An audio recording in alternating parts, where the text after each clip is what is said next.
Bismillahirrahmanirrahim. Class first year. Assalamu alaikum. I am Saryasir, your computer science teacher. Today we are going to discuss the last topic of central processing unit, which is called registers. आज हम registers के बारे में पढ़ेंगे. registers की first type कल हमने lecture के अंदर पढ़ ली थी, which are called general purpose registers. अब basically registers are memory within processor is called register. Processor के अंदर जो मेमोरी होती है वो रजिस्टर्स होते हैं. And secondly the registers are fastest among all the memories. जितनी भी मेमोरीज हैं उन सब में से रजिस्टर्स फास्टेस्ट होते हैं. क्यों फास्टेस्ट होते हैं? Because they lie in a processor, कि ये प्रोसेसर के अंदर होते हैं. और प्रोसेसिंग क्योंकि एक फास्टेस्ट कंपोनेंट है कंप्यूटर का, और प्रोसेसर को अपनी प्रोसेसिंग के दौरान एक फास्ट मेमोरी रिक्वायर्ड होती है जहाँ पे वो टेम्पररी तौर पे डेटा स्टोर करता है. उसे क्या कहते हैं? रजिस्टर्स कहते हैं. कल हमने जनरल पर्पस रजिस्टर्स के बारे में पढ़ा था कि जनरल पर्पस रजिस्टर्स आर दो registers which can be program by user. General purpose registers को यूज़र अपनी नीड्स के मुताबिक प्रोग्राम कर सकता है. अगर वो असेंबली लैंग्वेज में प्रोग्रामिंग करता है तो वो जनरल पर्पस रजिस्टर्स को प्रोग्राम कर सकता है. अब the second and last type of registers is called special purpose registers. Special purpose registers are दो registers which are reserve for processor. ये आपके प्रोसेसर के लिए रिजर्व होते हैं ड्यूरिंग इट्स प्रोसेसिंग ऑपरेशंस. जब प्रोसेसर अपने प्रोसेसिंग ऑपरेशंस परफॉर्म कर रहा होता है या वो आपके प्रोग्राम के ऊपर सर्टेन एक्शंस परफॉर्म कर रहा होता है, तो उसके लिए आपके जो स्पेशल पर्पस रजिस्टर्स हैं वो उनकी हेल्प लेता है. यानी special purpose registers are used to assist a processor during its processing operation. के जो आपके स्पेशल पर्पस रजिस्टर्स हैं ये प्रोसेसर की असिस्टेंस करते हैं. Without special purpose registers processor can't complete functionality. Processor को अपनी वर्किंग के लिए स्पेशल पर्पस रजिस्टर्स की ज़रूरत होती है. और स्पेशल पर्पस रजिस्टर्स के टास्क प्री डिफाइंड होते हैं कि इन्होंने क्या काम करने हैं, इन्होंने कहाँ कहाँ पे प्रोसेसर को हेल्प आउट करना है. तो इसकी वजह से जो आपके स्पेशल पर्पस रजिस्टर्स हैं हम इन्हें रीप्रोग्राम नहीं कर सकते, बल्कि ये पहले से प्रोग्राम्ड होते हैं during manufacturing process of processor. तो प्रोसेसर की मैन्युफैक्चरिंग के दौरान ही जो स्पेशल पर्पस रजिस्टर्स हैं इन्हें प्रोग्राम किया जाता है. यहाँ पे हम 4 type of special purpose registers पढ़ेंगे, which are program counter register, instruction register, और उसके बाद मेमोरी एड्रेस रजिस्टर और मेमोरी बफर रजिस्टर. तो these 4 type of registers we are going to discuss here. The first one is called program counter register और PC. तो registers में जो first type का हमारे पास रजिस्टर है special purpose register, it is called program counter register. It is a special purpose register. पहली चीज़ ये स्पेशल पर्पस है, मींस कि ये प्रोसेसर के लिए रिजर्व है. अब इस रजिस्टर का रोल क्या होता है? This register holds the address of next instruction to be executed by processor. ये रजिस्टर अपने पास जो इंस्ट्रक्शन प्रोसेसर ने करंट इंस्ट्रक्शन जिसके ऊपर प्रोसेसर वर्किंग कर रहा है उसके बाद नेक्स्ट जो इंस्ट्रक्शन प्रोसेसर ने एग्जीक्यूट करनी है उस इंस्ट्रक्शन का एड्रेस, मेमोरी एड्रेस जो है वो आपके प्रोग्राम काउंटर रजिस्टर के पास होता है. यानी ये प्रोसेसर को बताता है कि करंट जॉब अगर जब प्रोसेसर फिनिश करेगा तो उसके बाद नेक्स्ट प्रोसेसर ने क्या जॉब प्ले करनी है. यानी प्रोसेसर करंट जॉब को फिनिश करने के बाद प्रोग्राम काउंटर रजिस्टर के पास आता है, उससे एड्रेस लेता है और फिर उस एड्रेस से जो है वो नेक्स्ट इंस्ट्रक्शन को फैच करके उसके ऊपर एग्जीक्यूशन स्टार्ट कर देता है.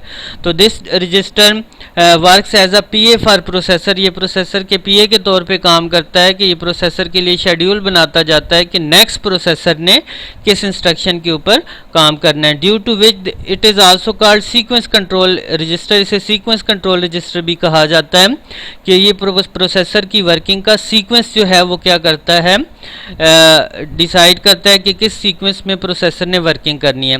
And when the processor start working on current instruction then it updates its address.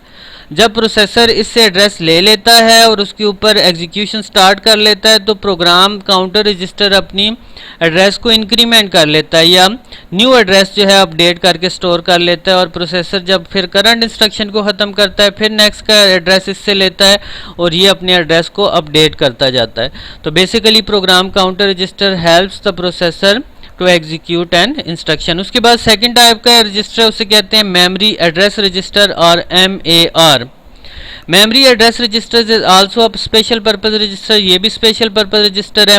It holds the address of memory location from which information will be read and write.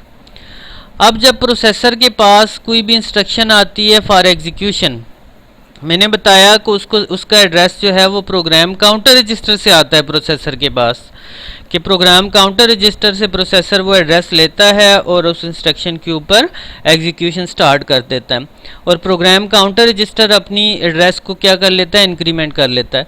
अब जब programme counter register से address की मदद से processor instruction लेता है, वो instruction जब प्रोसेसर के पास आती है तो उस इंस्ट्रक्शन का जो एड्रेस है वो किधर स्टोर हो जाता है, मेमोरी एड्रेस रजिस्टर में। यानी जब किसी इंस्ट्रक्शन के ऊपर वर्किंग स्टार्ट हो जाती है तो उसका एड्रेस जो है वो मेमोरी एड्रेस रजिस्टर के पास आ जाता है, और प्रोग्राम काउंटर रजिस्टर के पास नेक्स्ट इंस्ट्रक्शन का एड्रेस होता है कि नेक्स्ट प्रोसेसर ने क्या करना है। यानी एक्चुअली प्रोग्राम काउंटर रजिस्टर के कंटेंट्स जो हैं वो मेमोरी एड्रेस रजिस्टर में क्या हो जाते हैं, कॉपी हो जाते हैं। जब तक वो इंस्ट्रक्शन अंडर एग्जीक्यूशन नहीं होती, प्रोग्राम काउंटर रजिस्टर के पास उसका एड्रेस होता है, और जब उसके पास इंस्ट्रक्शन अंडर एग्जीक्यूशन आ जाती है तो उसका एड्रेस किसके पास आ जाता है, मेमोरी एड्रेस के पास।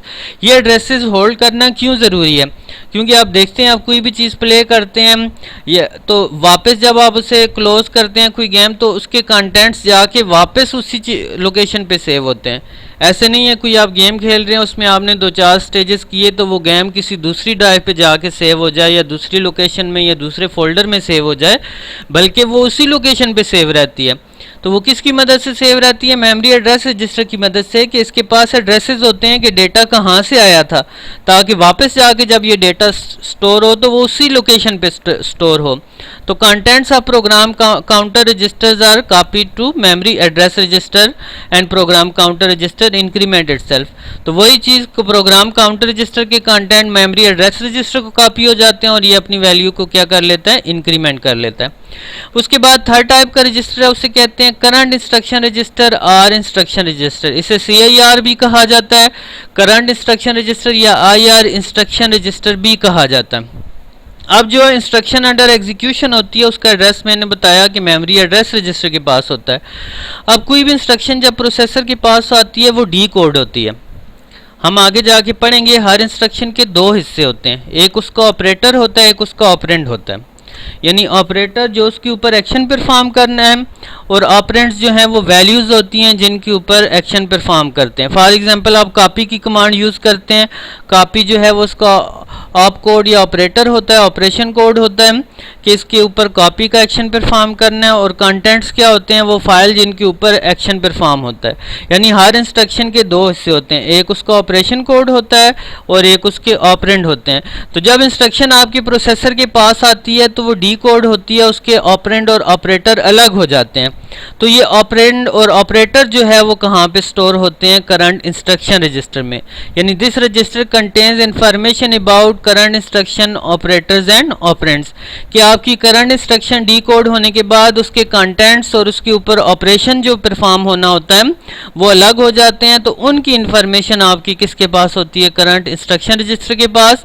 तो उन ऑपरेटर्स की मदद से उसके ऊपर एक्शन परफॉर्म होता है, और किसके ऊपर एक्शन परफॉर्म होता है, ऑपरेंड्स के ऊपर एक्शन परफॉर्म होता है। This mean the instruction which is already under execution have it's information stored in current instruction register.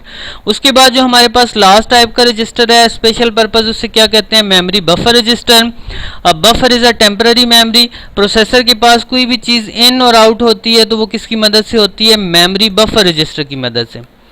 अब फॉर एग्जांपल आप कोई फाइल ओपन करते हैं, वो पूरी फाइल एकदम से प्रोसेसर के पास नहीं आती, बिट बाय बिट की फॉर्म में आती है।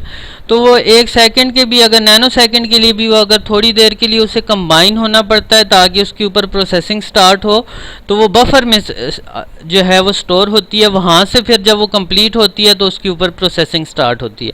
यानी प्रोसेसर को प्रोसेसिंग करने के लिए भी लिमिटेड जो है नंबर ऑफ बिट्स चाहिए होती हैं। अगर वो बिट्स उससे कम होंगी तो प्रोसेसिंग नहीं स्टार्ट होती।